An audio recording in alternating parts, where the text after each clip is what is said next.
Welcome to Global Chats, a community of amazing people connecting together on topics that matter and engaging in great conversation. And as always, all that you need today to make the most of it is firstly to be present enough to take on board the great ideas, to reflect as you go through around your own experience of high performance, and in particular, if you get a chance later to share how you in the organizations you either support or are part of, how you nurture talent in the highly competitive and demanding environment of the organizations we're in. So we'd love to hear ideas later on, as well as questions. We'll open up to Q&A.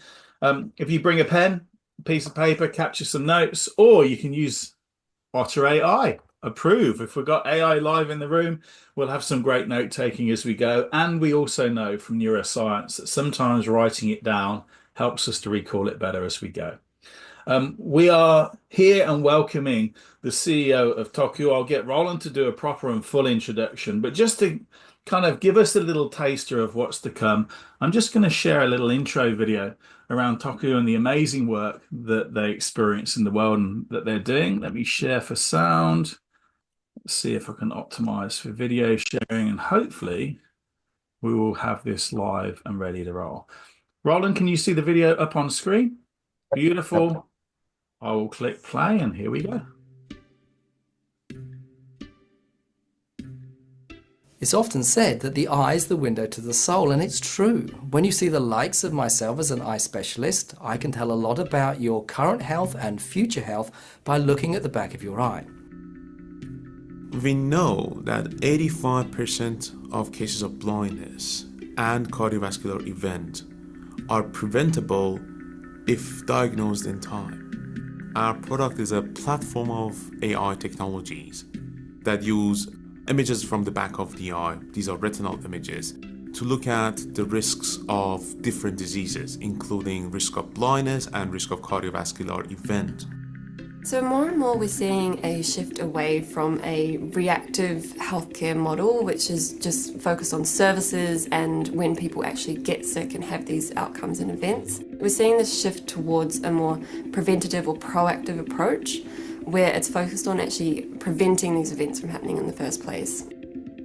So one of the things that really excites me about this technology is just it's small and mobile. And that means we can take this technology to people who currently cannot traditionally access eye care, which means that we're going to save sight of patients who otherwise might have gone blind unnecessarily.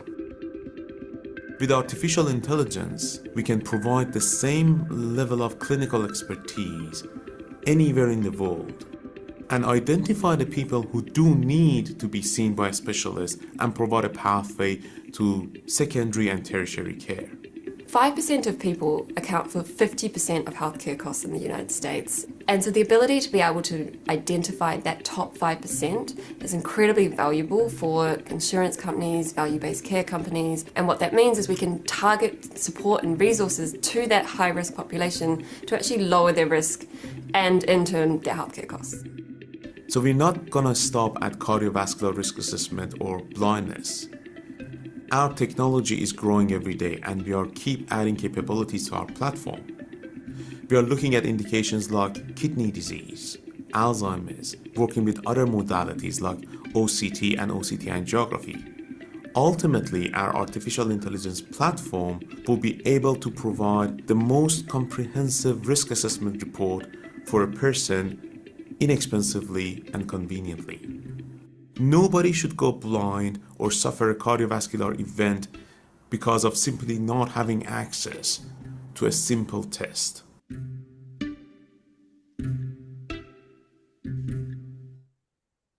Beautiful little word from our sponsors there. Fantastic today. And it's extraordinary, you may not know this, to welcome my co-host Roland, who to get him to a pre-9 a.m. meeting is almost unheard of. And here he is in the Philippines at 5 a.m. dialing in because he was so keen to co-host this. Roland, I'll hand over to you, sir. That is actually really true. And I did say, I actually raised my hand and I said I wanted to personally host this session, how to lead groundbreaking teams. I think a lot of us on a personal level, me coming to the Philippines, the last time I was here was 2018. And I personally know a lot of people who have had a lot of have a really terrible experience for not being able to have access to healthcare and a health checkup in an early way just because of cost. And so I think this was something that was really personal to me. And I think all of us here would know somebody who must have had some health issues. And so I think I'm really, really excited about this. I think what the Toku people are doing is so worthwhile. And I'm really proud to introduce Ehsan Vaghefi, co-founder. If you can introduce yourself, and then we'll get cracking. Sure. Thanks everyone. Thanks for having me. I'm Ehsan. I'm the CEO and co-founder of Toku. My background is bioengineering. It's been always about imaging of the eye throughout my career. Um, I've been living in 5 different countries throughout my life. So right now I'm based in San Diego, but if my accent is screwed up, it's because I've learned English along the way in different countries.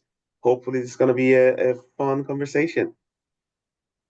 Amazing, amazing. Okay, so we'll start with a bit of a rapid fire question to get to know Isan. And I just kind of told him before the meeting that I've watched a lot of his videos to try to catch him off guard, and we'll see if that's gonna happen. So let's get started. On the Nerdy podcast, on the Nerdy Optometrist podcast, you said that entrepreneurship requires pain, much like when you're doing PhD. What's your favorite way to build resilience? Um, by not giving up. How do you become stronger? But sorry, a lot of my lessons are from going to the gym every day, and Roland knows that I'm a bit religious about going to the gym. So you're gonna see a lot of sort of references to how you get stronger in the gym. You gotta go there, try your best, and it's gonna hurt, and you're gonna love it, and come back the day after to do more. So how do you become resilient? By just keep doing what you're doing and staying passionate about what you're doing. I heard this sort of phrase some time ago. Somebody said that it was super interesting. It was like uh, running a startup or a company is like eating glass and loving the taste of your own blood. That's where you get to when you love what you're doing. That's how much passion you gotta have about what you do. Resilience comes as a sort of an external part of it. Amazing. Next question. So you were born in Iran, studied in Australia, lived in New Zealand, and now you're living in the United States. Which country serves the best and worst coffee for you? I don't mean to put you in trouble. I don't mean to put you in the. Yeah, no, that's not fair. Okay, so I like the American coffee because it's fast and a lot. So when you ask for a medium-sized coffee, you can literally swim in it, and there's a lot of liquid. But New Zealand coffee is more of an experience. So it's it's you have to sit there and enjoy it. It's yeah, it's I different. mean, Correct answer. great answer, very diplomatic. I think a year ago on the Tech Talk with Judith Collins, you mentioned that two CEOs of billion-dollar companies offered you to buy Toku Inc. If you could, which company in the world would you like to buy? Sorry, if I could. If you can buy a company and own a company, which company would you like to buy? Oh, that's a very interesting question. I've never thought of that before. I will probably, and this is serious, I will probably buy Luxottica because it's an interesting company. I don't know if people on this call know about anything about that company. It's a company that has the sort of the vertical sort of optometry industry in that they have the manufacturing of glasses, frames, they have all the clinics, they have all the insurance, they have everything. It's almost like it's a company that runs optometry in majority of the world.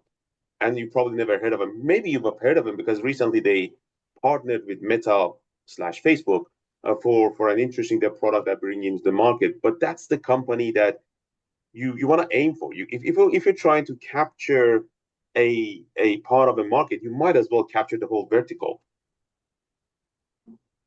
Great answer again. So one thing that I think Adeption and Toku has in common is the use of AI to scale to scale our services. And you said before that AI will democratize healthcare. What was the last prompt you gave ChatGPT or any similar AI? I use them every day, like for everything. I'll give you an example. Literally before this meeting, I had a meeting with an investor who are interested in sort of giving us some money, expanding our company. That's something you do when you're running a startup. I essentially asked ChatGPT about to do a background check on them, all the information, all the other companies that they've invested in, what was the strategy, what happened to those companies. If I wanted to Google those, it would have taken me 2 days. Whereas ChatGPT creates a whole report for you in a matter of seconds, and it will take me 20 minutes to read it. So I think now the bottleneck is the human brain and how fast we can absorb information. It used to be that you have to go to 50 different pages to sort of start building the answer. Now the answer is in front of you. It's just how quickly can you absorb and iterate on it. Perfect, perfect. And so we do have a big international audience, not just on the call, but the people who'll be watching the replay. Can you explain what where the name Toku came from and what it means? So we started in New Zealand, right? So the native people of New Zealand are called Maori, and the native language of New Zealand is Te Reo. So when we started company, it was me and my co-founder and another person, and none of us were born in New Zealand. The three of us were immigrants. So we thought, let's come up with a name that sort of captures New Zealand. So Toku, we started with Toku Eyes. Toku means my, so it was my eyes. So it started with that. As the company grew, as we moved the company from New Zealand to United States, and also because now we are doing cardiovascular risk assessment, chronic kidney risk assessment, all of them through eye exams, by the way, as the video suggested, we dropped the eyes and just stuck with Toku, just on me and self. But also, um, when I was raising my Series a big Japanese corporation invested in us. And I'm there in Japan meeting these people, and they were like, what's the name of the company? And I said, Toku. And all the Japanese people on the call was like, oh, Toku is really cool. They really liked it. And I had no idea. It turns out that in Japanese, Toku means virtue. And they actually wrote the symbol for me. It's a very complex, simple symbol. There's no way I can redraw it for you.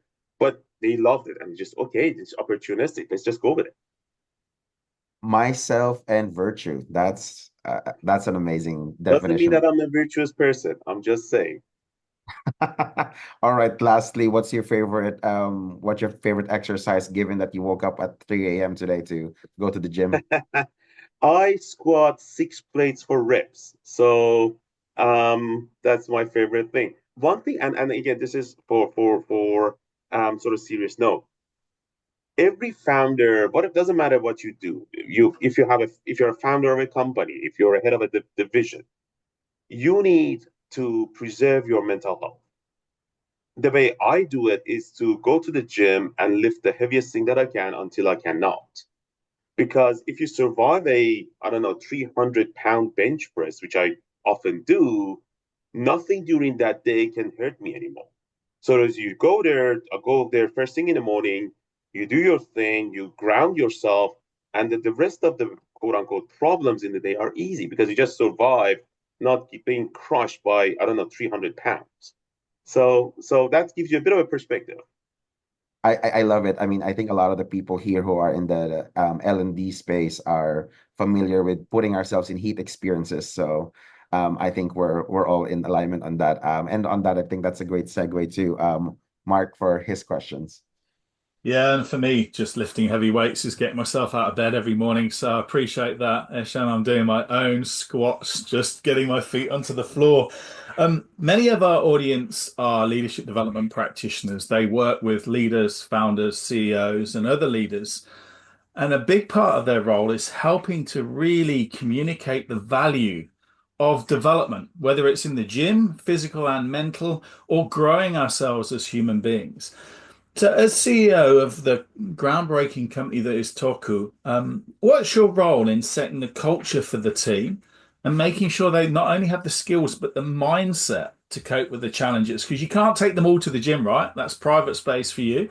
So, how do you set them up for success?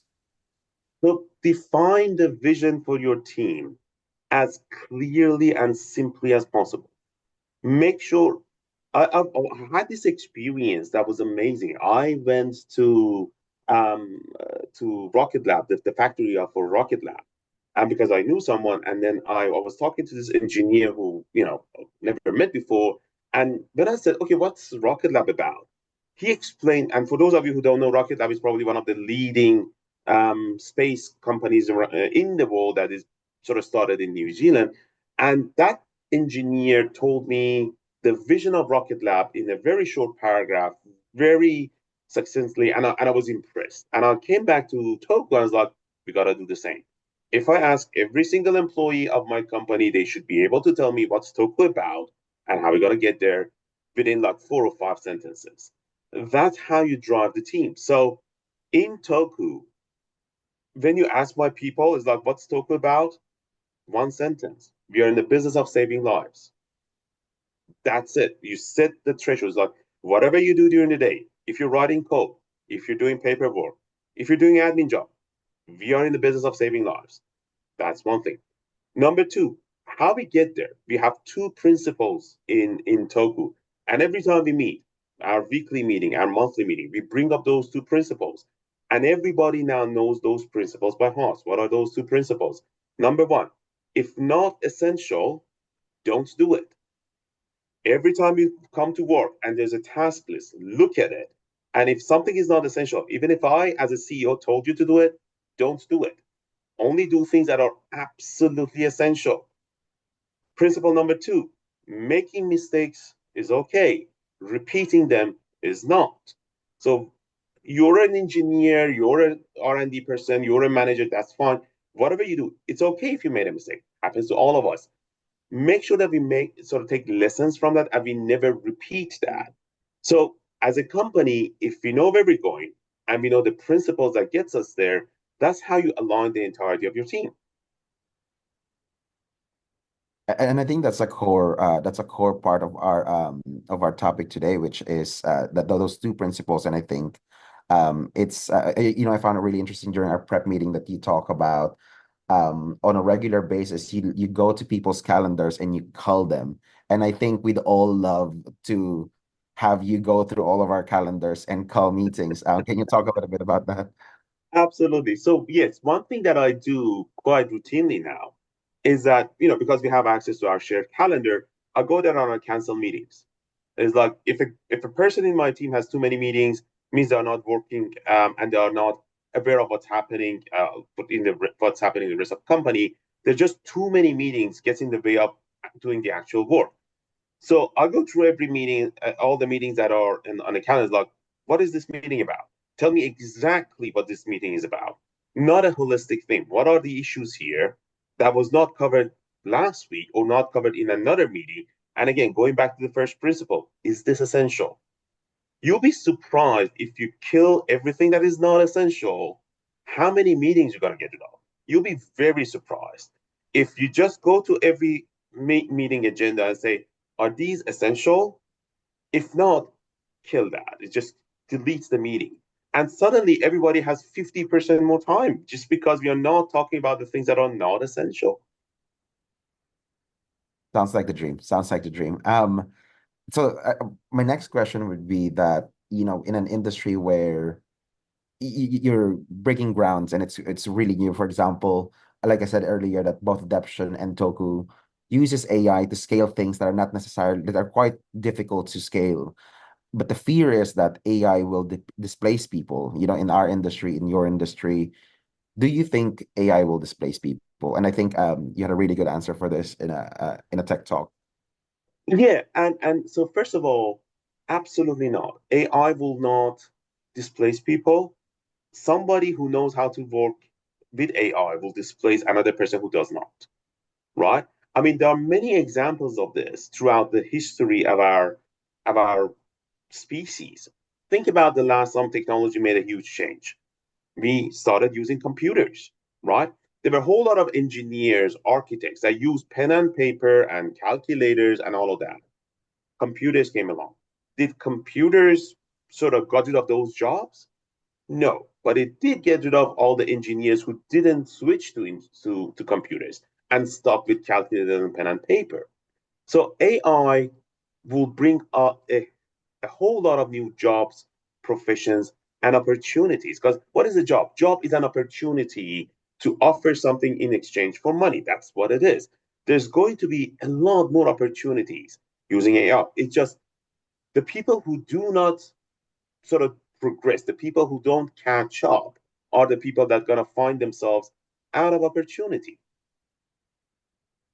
Yeah, I think you mentioned something as well that like in the let's say in the healthcare industry, and I think it would be the same in the leadership development industry, that there is so much need actually for the services that there is it's huge, that there's no way that you'd be displaced if you actually know how to use AI, because there's the backlog of people who need support, who needs access to the services is endless. And so there shouldn't be kind of any fear No, in and, this. and again, AI comes in many flavors. There is diagnostic AIs that uses that, for example, you have to go through FDA. There is the AI that's sort of scribing this meeting. There is an AI that will write your email for you. By the way, I don't write any of my emails anymore. I literally do not write emails. I give Gemini. Gemini is now integrated with my Gmail. I give it the words that I want to use. It writes an email. I send it away. When an email comes in, I ask Gemini to review the email and sort of summarize it and then respond accordingly. That has reduced my workload considerably because I don't type anymore. I literally give keywords and the email is sent. So that's another AI. My engineers, my computer engineers today, um, they don't code as they used to 2 years ago. AI does the coding for us. I don't know how, to be perfectly honest with you, but I know they do that. So AI just expands your capabilities. It gives you more time to do other things. Um, so I think people should not be afraid of AI. They should embrace it because it's almost like if we were afraid of internet. Were any of us afraid of internet when internet came along and suddenly we are exposed to the entirety of the human knowledge? AI is essentially, for most part, summarizing that knowledge and puts it in one paragraph in front of you, either in medicine or in email writing, whatever that is. It's just a summarizing tool, in my experience. I think what you're kind of mentioning here is people having to deal with ambiguity. And one of the things you mentioned before was that as a CEO, you get hundreds of no's and maybe one yes. So that's dealing with a lot of ambiguity. And I think with as LD professionals, we're in a space of helping people deal with ambiguity. What's your advice on how to thrive in ambiguity? So first of all, going back to the first principle, usually when people asking questions, that question in their mind they have a ambiguity and problem, and the question may or may not explain that variable. So you have to go back and ask yourself, what is this big picture about? What is the problem coming from? What is it that you're trying to do here with this issue, with whatever is raised? And try to answer the original question, not what put in front of you, right? So sometimes, I'll give you an example. We are dealing with the FDA pretty much on a weekly basis. And FDA just figuring itself about AI and how to govern AI and all of that. And we're sitting in a meeting with the FDA people and literally talking about our AI and all that. And they ask a question about the bias in AI that we all know is a problem. You have to understand where that question is coming from.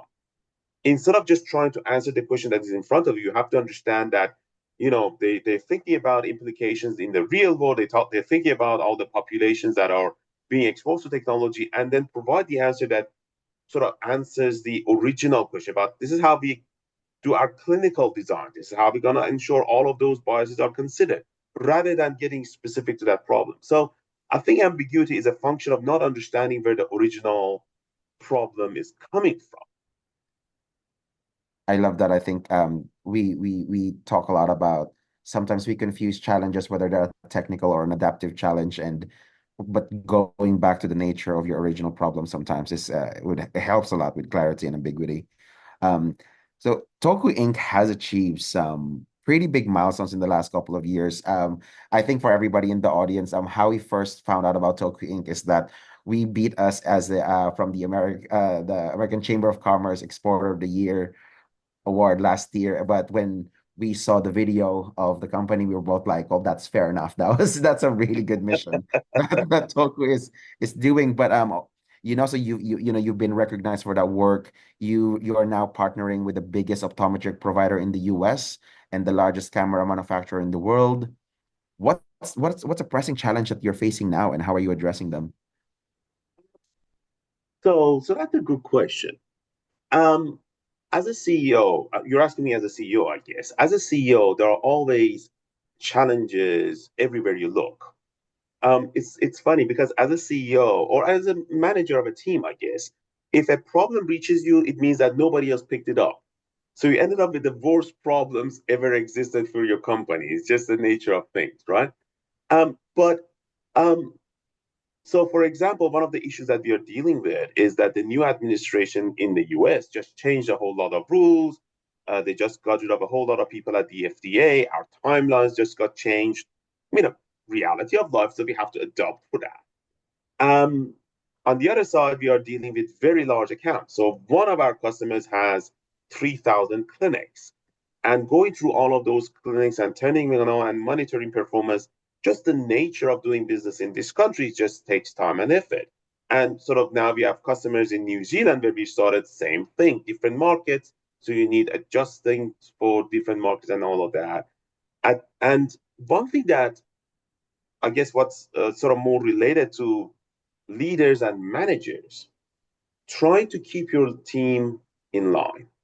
As you said, one of my biggest jobs is to go to a room of my people and say, no, no, no, no, no. Just stop people from doing things that are not essential.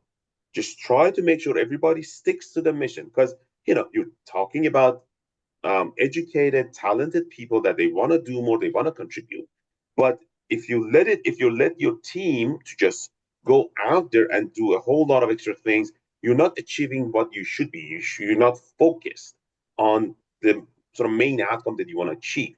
So a part of my job is just to make sure that the team stays around the main issue. Nobody goes and does things that might be interesting but not essential. So I think that's sort of the daily thing. A day without a challenge is a very boring day. That's a good point about what could be interesting is not necessarily essential. Like how do you identify which is which I think is one of the questions in the chat as well. Like how do you identify what is essential? Like what's the parameters and yeah. Absolutely. Doesn't matter if you're running a company or a team. Make sure that you have one priority for the end of the year and sort of 1 year plan, 5 year plan, 10 year plan, which all of us should have, by the way. And people say they have priorities. That's impossible. If you have more than one priority, you don't have one. You don't have a priority if you have a list of priorities. You should have one priority, right? And then every decision, every act, everything that your team does, is that contributing to that one thing? So for us is to grow. That's our thing. We need to grow, which is pretty simple. More customers and more indications for every customer. Pretty simple. So now every decision, is that going to get us to a new customer or is it going to enable a new indication of disease? If the answer to those questions is no, then that's not essential. We are not doing it.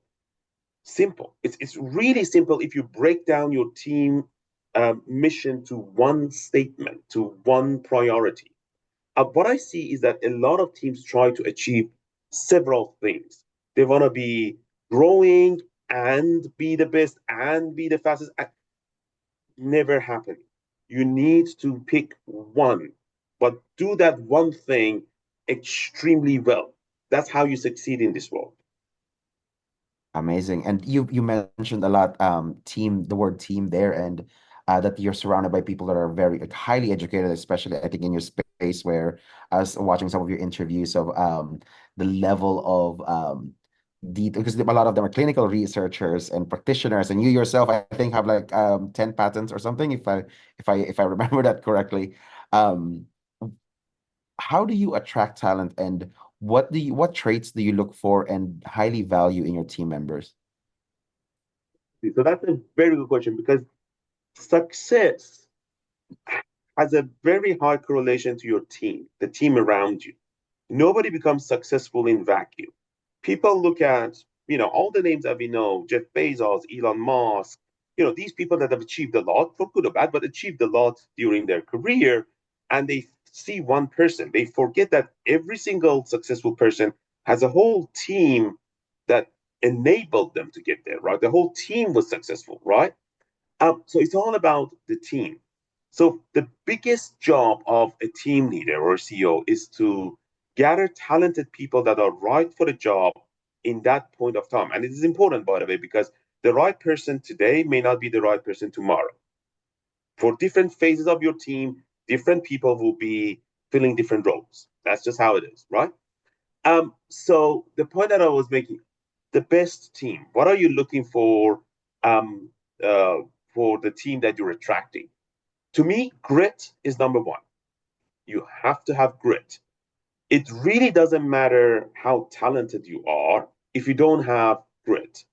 I always say in every conversation, in this room that we're talking, in this virtual room that we're talking, I'm not the most talented or the smartest person, but I will outwork everybody here, right? I just had that grit that I just don't give up. That's just my thing, right? And I expect that from every team member. Yes, I need them to be smart. Yes, I need them to be educated, but I need them to have grit first and foremost. Never give up no matter what you do. If you're a product developer, if you're a coder, doesn't matter. Find a way to achieve what we thought as a team we will achieve. In Toku, we don't have working hours. We don't check hours. Nobody, I don't know when people work. I really don't. We have deadlines. There's a task, there's a deadline attached to it. If the team manages to achieve that deadline working 2 days a week, great, good for them. But if it means that they have to work late nights, that's just how it is. We get a timeline, and when we agreed upon it, we stick to it no matter what. And that takes grit. So the first and foremost for me is grit. The other thing that I look for is passion, because passion and grit are sort of correlated. If you're passionate about something, there's a higher chance that you sort of endure all the problems that come along the way. So you have to when our mission statement is we are in the business of saving lives.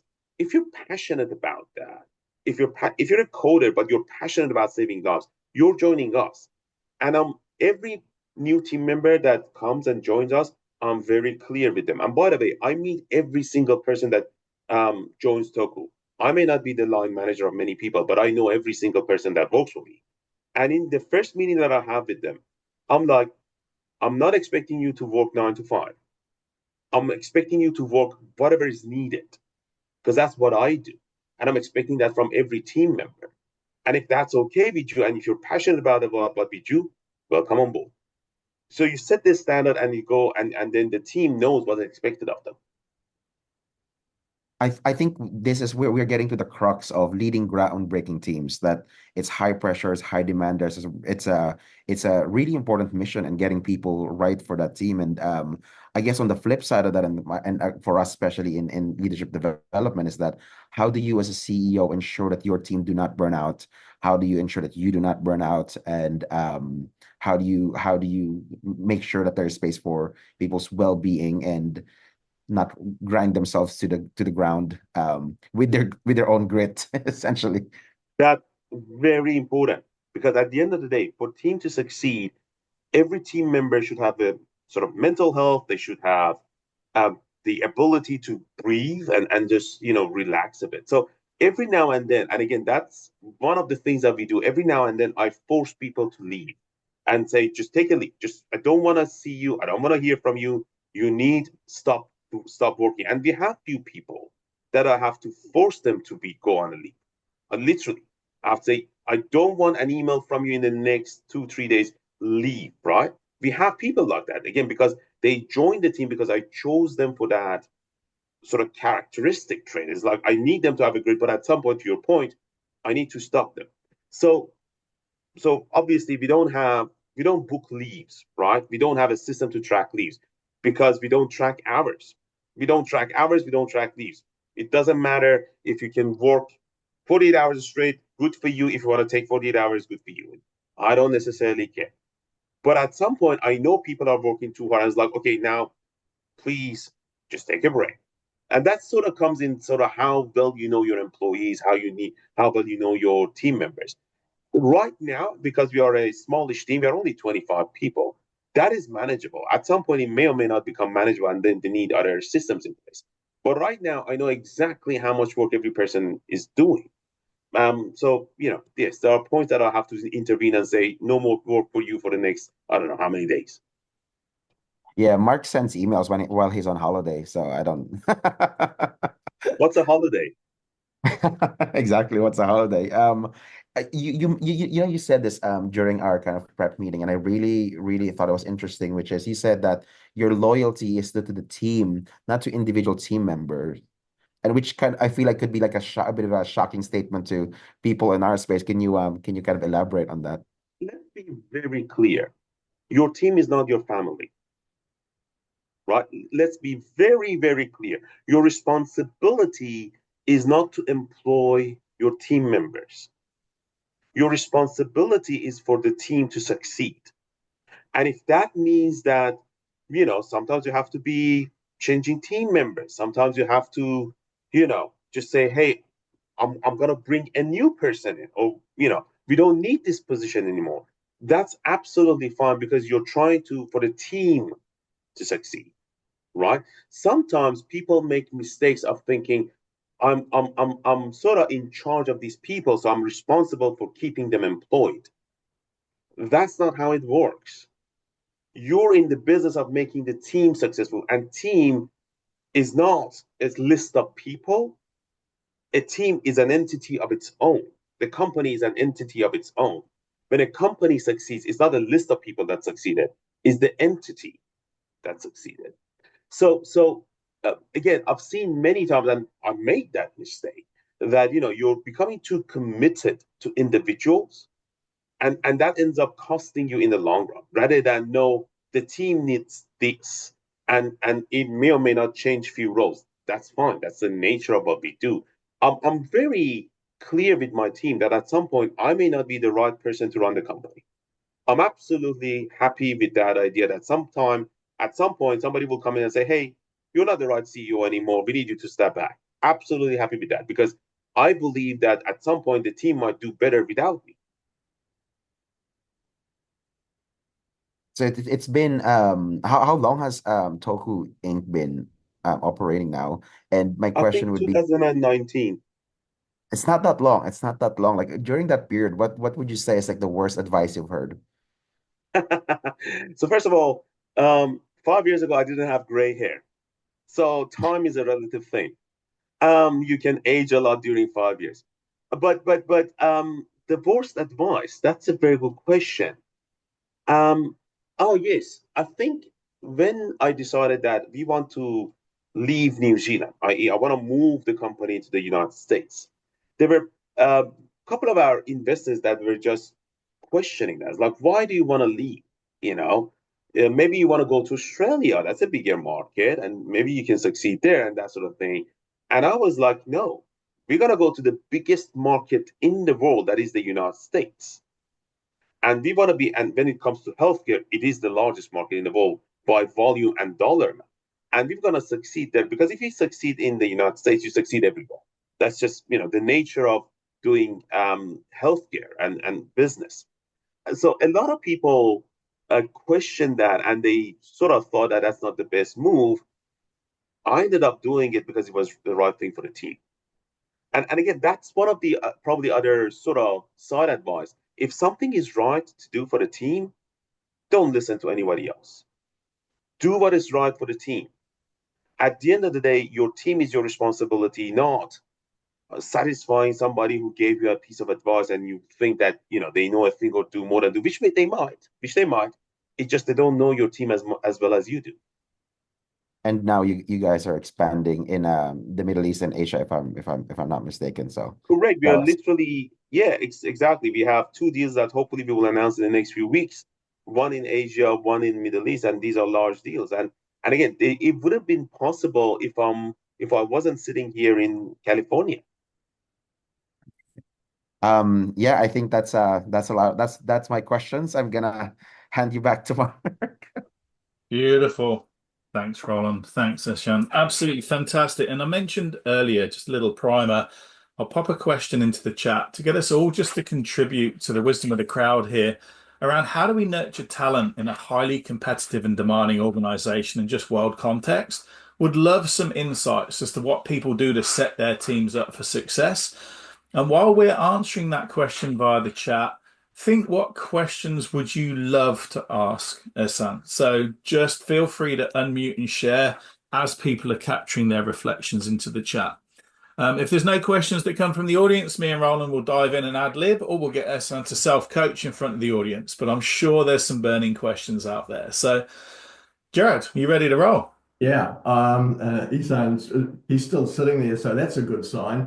I've had the privilege of knowing Ehsan for quite a few years. I was about after they'd been established for about a year. I got involved in my very first impression with Ehsan was this is one smart character. He's an academic, but there's something else about him. With no disrespect to academics. But he's one of the fastest learners commercially, that I have ever met. One of the things that I figured out about him early on was he wasn't afraid to hire or be involved with challenging people, very challenging people. And I'd love to consider myself one of those challenging people. And believe me, Ehsan and I had some incredibly challenging discussions. It's a little, you can tell from Ehsan's face, what we mean. But the thing about that is when you get a bunch of challenging people together, how the hell do you organize them and get them all pointing in the right direction? Because they're not only going to be challenging Ehsan, they're going to be challenging each other. And it's a word I haven't heard in this meeting today yet. But one of the things that he lives by is focus. And a couple of times I've always thought to be quite a focused person, but but Ehsan takes it to another level. And his comments about focusing on exactly what is the priority or linked to the priority is absolutely right. So his way of organizing everyone is pointing out the greater good, pointing out the one direction, and being totally focused on how to get there.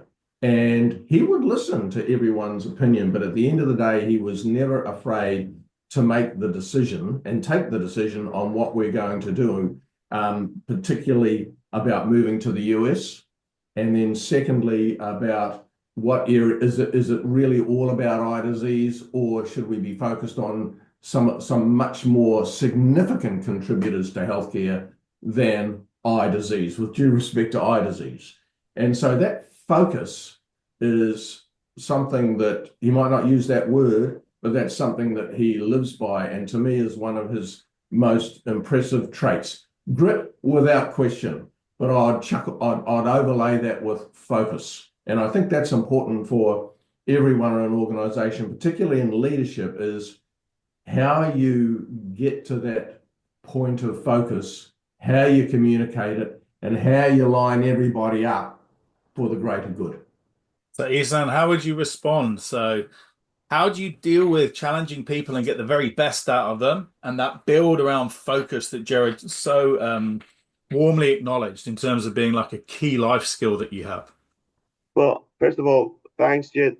Yes, we have been into some difficult conversations, but always, always respectful. And that's the thing. So first of all, there are always challenging conversations around. If it wasn't, your job would be too easy, right? The whole point of focus is having that one principle. What is it that you're trying to achieve? Be very clear, brutally honest with yourself.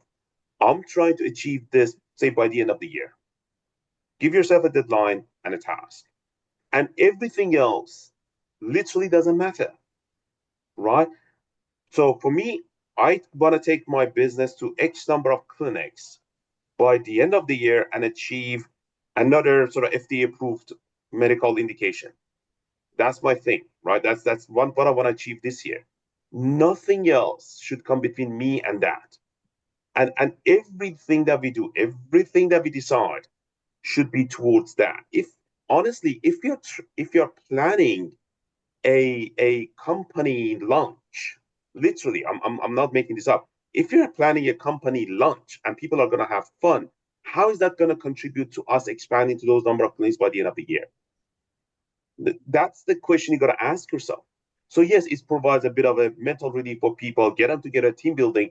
As part of the team building, you put that line in front of all people. It's like, give them a status update, see where you're at, talk to the people that you think that they can do better. Make sure that everything contributes to that one principle. And again, I think I mentioned it. If you have two principles, you don't have any.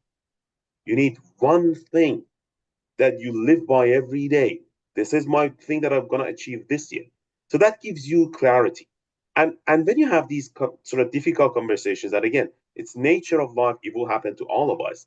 When you have that one thing in mind, then you can get to a common ground with the person in front of you. We are trying to achieve that. Is that person in front of you helping or not? And get to the point that say, okay, we can compromise and get to the point that everybody is least unhappy and get to that point. Which, by the way, the best deals are the deals that everybody is least unhappy. That's the definition of best deal, right? So get to that point that you can get to a compromise with the person in front of you to move towards that thing that you want to achieve.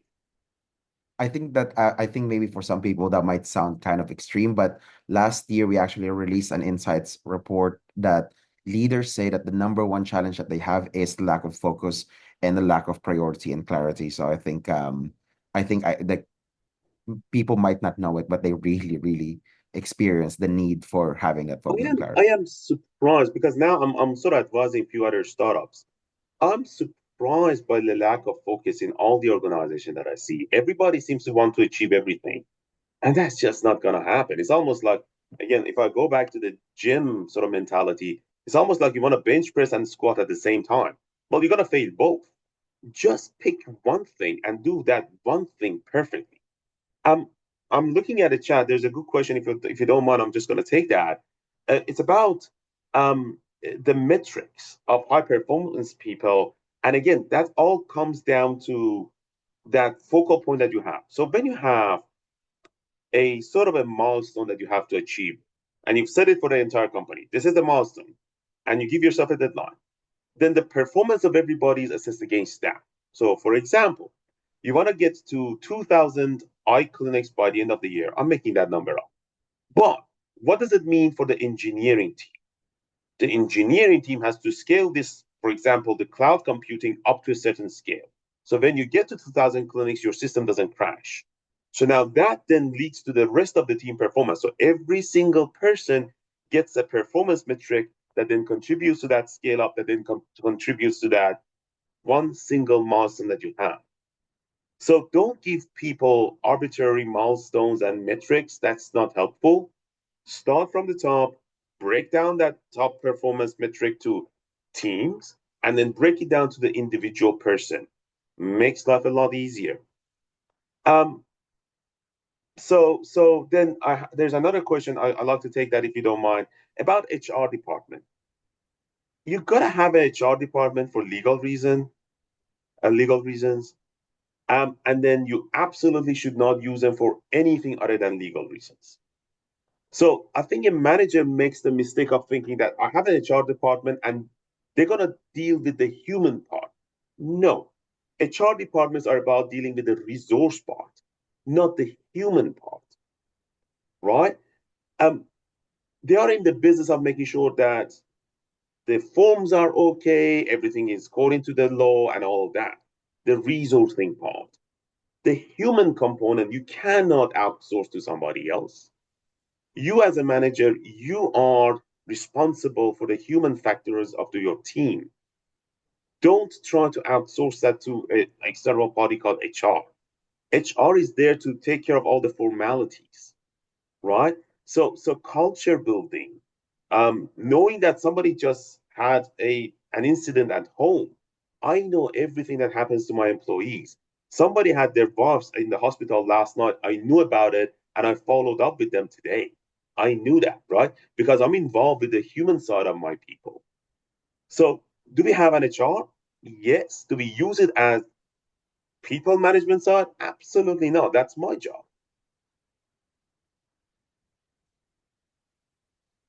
That's that was a very powerful quote there. Um, I think it's a good time to ask the audience to kind of share what are the biggest insight that they're taking away from this conversation. Please feel free to share in the chats.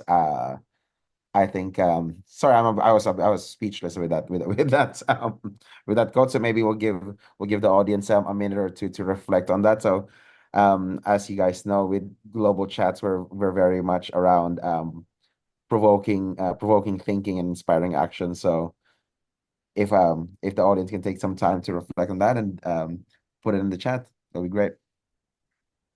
And while we're doing that, I just wanted to say a big thanks to Mark for letting me run the show. He knew how passionate I was in the topic, and he said, "I'll let you do the questions."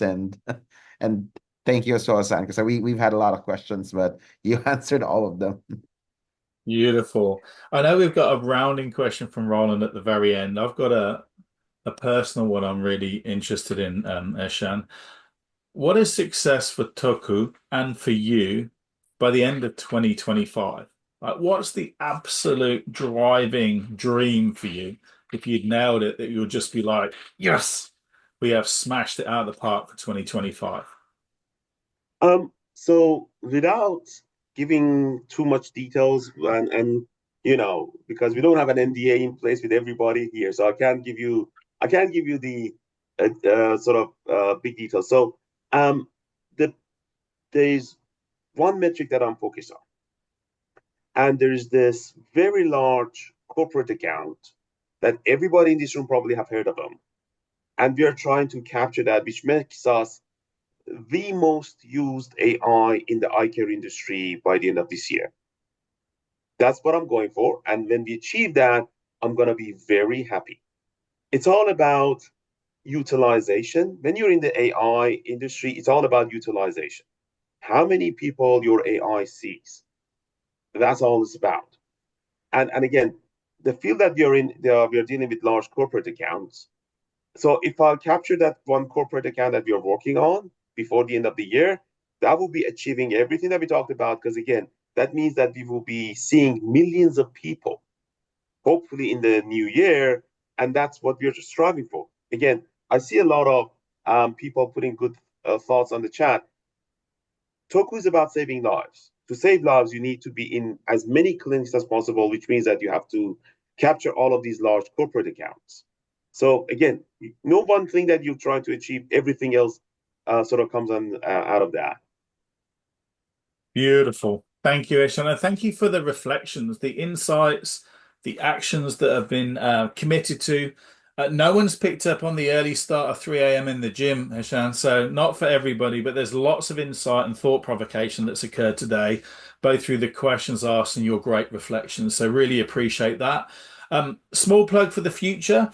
We've had many requests from the community around or bringing back LAN. For those that didn't know LAN or haven't come across it yet, the Leadership Action Network is 85 sessions in. We've run 85 sessions with thousands of leaders over the last 10 years, and we're bringing it back not only into the New Zealand market, but also launching it in Australia and the US. So date for your diary, I'm just going to pop into the chat, 29th of April, 7:30 till 10, an opportunity to be in person, in community, learning and engaging together. And for those that can't make it in person in Auckland, of course, the opportunity to dial in virtually to the key speaker that comes in there. So thought leadership from around the world. We've also got up and coming in Melbourne, a great opportunity to engage in the Leadership Development Incubator. So this is a chance to be with other practitioners, to bring out the best in learning and really take on those major challenges that you've got around how do we lift capability in leadership groups. It's an incubator because we create the environment to ideate together, to build out those programs and experiences. Again, details just popped into the chat. 24th and 25th of July, partnering with Oricon, a major partner of ours for that particular event. And finally, and I'll loop in for any builds from Roland on this one, we've also got our leadership development experience coming soon. Adaptive Leaders of Tomorrow will be opening up and launching our leadership development experience for 50 senior leaders across public, private, and non-profit organizations. If you want to apply for a place and find out more, reach out to my colleague, Roland. So, final pieces in the chat there. Some things to pop in your diary, lock in those dates, get to them if you possibly can. And thank you for the continued support of yourself and this community. Roland, final words with you, given that you led us out and you are keen to wrap us up. What's your final question and comments for Ehsan as we close out today's session, mate? All right, so we asked this to all of our Global Chats guests. And by the way, thank you so much, everyone, because this is our episode 3. Can't believe we're season 3 already. Ehsan, what advice, quote, or motto would you put on a billboard? Oh, well, I just wanted to leave you guys with one thing. We talked about grit. We talked about having focus. All of that boils down to one thing. Realize the fact that we only live once. We might as well do our best. So if you just realize that everything else sort of pales in comparison, just get out there, do your best, whatever you're doing, enjoy the pain, do enjoy the pain, because at the end of the day, that's what we remember at the end of the day, right? So just make sure that this one time that we live is the most painful and the most fruitful one. I think that's a great way to end the show. Back to you, Mark. Beautiful. Yeah, grit the teeth, enjoy the pain, and get the pleasure. No pain, no gain. Hey, Ehsan. So, fantastic close. Thank you all for joining us for this hour. It's amazing how the community, like the hour flies by when you're having fun.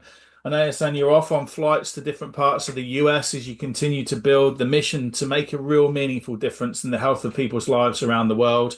It's been a pleasure to host you on the show. Thank you for making the time. Bit gutted that you picked us at the post for the US Exporter award last year, but hey, it was for the right reasons. You're nailing it as a company, and great to have you join us here today. Thank you Thanks for everyone having for me, joining guys. us. Thanks for having me. Go well, Take be care. safe, be healthy, enjoy the pain. See you Yeah, later. bye.